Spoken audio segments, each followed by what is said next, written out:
안녕하세요. 신박한 초등생활 청취자 여러분. 아이들 전면 등교 시작한 지 얼마 안 됐는데 벌써 겨울방학이 몇 주 안 남았네요. 겨울방학은 여름방학보다 길어서 이 시간을 어떻게 보내면 좋을까 벌써 고민이 시작되신 부모님들이 계실 것 같아요. 특히 방학 때는 학원에서 개설되는 각종 특강이 많죠. 그 중에 영어 문법만 집중적으로 가르치는 문법 특강 강좌를 종종 발견할 수 있는데요. 오늘은 안태영 교수님과 함께 방학 중 실시하는 초등학생 대상 문법 특강을 어떻게 활용하면 좋을지에 대해서 알아보도록 하겠습니다. 안녕하세요, 교수님. 안녕하세요. 중학교 입학을 앞둔 초등학교 6학년생을 둔 학부형님이라면 이번 겨울방학 때 영문법을 한번 훑어줘야 하지 않나 생각하고 계신 분들이 많으실 거예요. 특히 초등학교와 중학교 영어 수업의 큰 차이 중 하나는 중학교에서는 문법 용어가 수업 중에 명시적으로 사용되기 시작한다는 점이죠.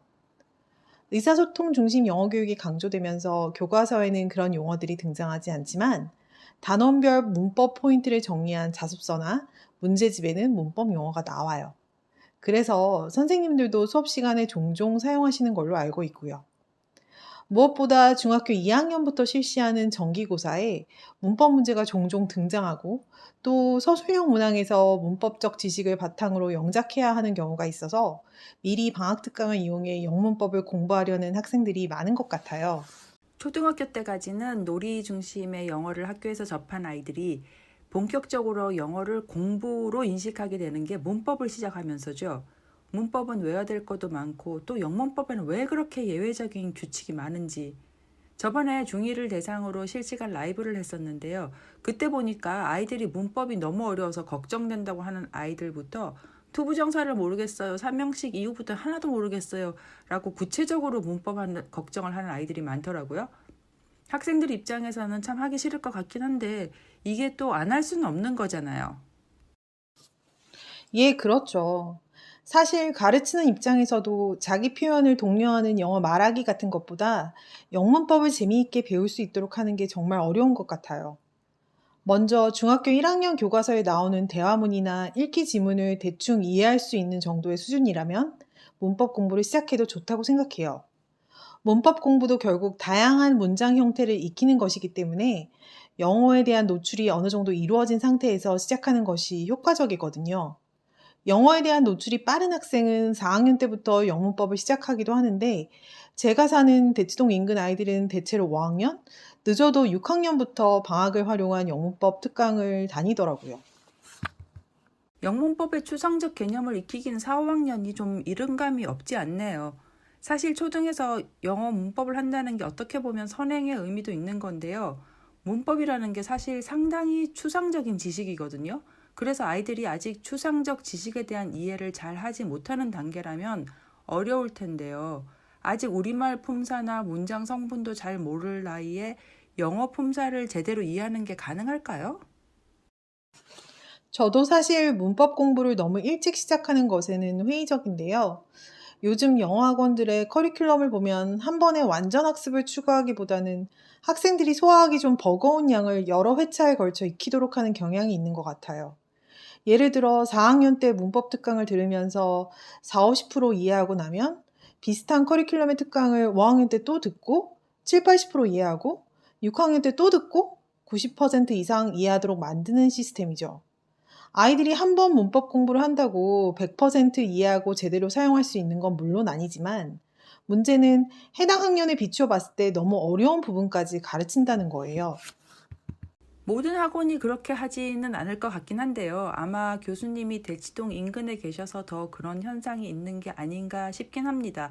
그래도 이렇게 해야 하나 걱정하거나 궁금해 하시는 학부모님들이 많을 것 같아서 이 기회에 한번 짚고 넘어가도 좋을 것 같아요. 투자하는 시간과 비용을 생각하면 학습량을 줄이고 아이가 현 단계에 필요한 수준에 맞는 문법, 즉 그 나이나 영어 수준에서 이해할 수 있는 수준의 문법과 분량을 정해서 그 정도라도 확실하게 이해하고 넘어가는 게 더 낫지 않을까요? 너무 어려운 상위 문법까지 다 훑는다고 해도 이해가 안 되면 소용이 없는 거잖아요. 예, 그래서 저는 처음 문법 특강을 접할 때는 문장의 기본 구조와 품사, 비동사, 일반 동사, 시제, 조동사 정도까지만 다루는 강좌면 충분하다고 생각해요. 집에서 꼼꼼히 복습을 해서 이해를 바탕으로 암기가 확실히 이루어지도록 한다면 그 다음 학년에 듣는 문법 특강에서는 좀 더 수준 높은 복잡한 문법을 이해하기 위한 기초를 닦을 수 있을 거예요. 예를 들어 두 번째 듣는 문법 특강에서는 앞서 배운 내용은 건너뛰거나 몸풀기식으로 가볍게 복습만 하고 중학교 지필고사에 자주 등장하는 수동태, 관계사, 과거 완료, 가정법 등의 규칙을 집중해서 익혀나가는 강좌를 선택하는 거죠. 영어학원의 방학 중 문법 특강 커리큘럼을 보다 보면 초등학교 4학년이나 5학년 학생을 대상으로 지금까지 말씀드린 문법 내용 전체를 방학 동안에 한 번에 훑는 강좌들이 있는데요. 이건 언어 감각을 타고난 아이라도 모두 소화하기에 좀 무리가 있다고 봅니다.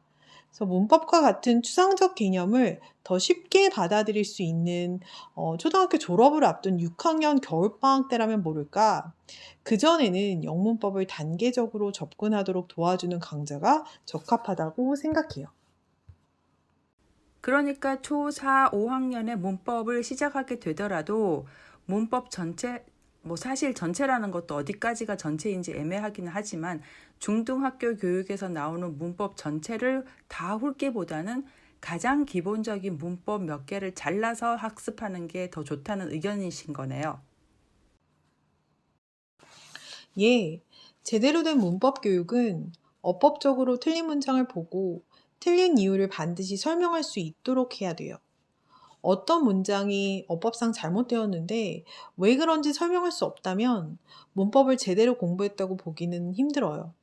그래서 문법을 공부할 때는 수동태나 관계사 같은 문법의 기본 개념을 정확하게 숙지하고 그리고 마치 수학에서 도형을 배울 때 도형의 정의와 성질을 외워서 문제풀이에 적용하듯이 문법 문제를 풀 때는 문장에 사용된 어법이 뭔지, 뭐가 잘못됐는지를 말로 설명해 보는 습관을 들여야 합니다. 그렇지 않으면 문법 특강을 열심히 듣더라도 맞고 틀린 문장을 골라내는 감 정도만 키우는 수준에 머물게 될 가능성이 커요. 영문법을 수학의 개념 익히듯이 공부해라 라는 말씀이 인상적이네요.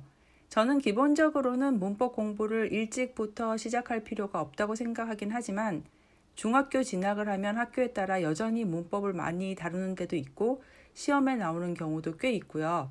또 아이들 성향에 따라서는 문법처럼 명시적인 규칙을 알면 영어 배우는데 더 도움이 되는 경우도 있거든요. 초등에서 문법을 시작하실 거라면 오늘 안 교수님 교훈을 참고하시면 좋겠습니다. 아무래도 문법에 대해서는 오늘 모두 다 말씀드리기는 어려우니까 조만간 안 교수님 모시고 더 자세한 말씀 듣는 시간을 갖도록 하겠습니다. 지금까지 신박한 초등생활이었습니다.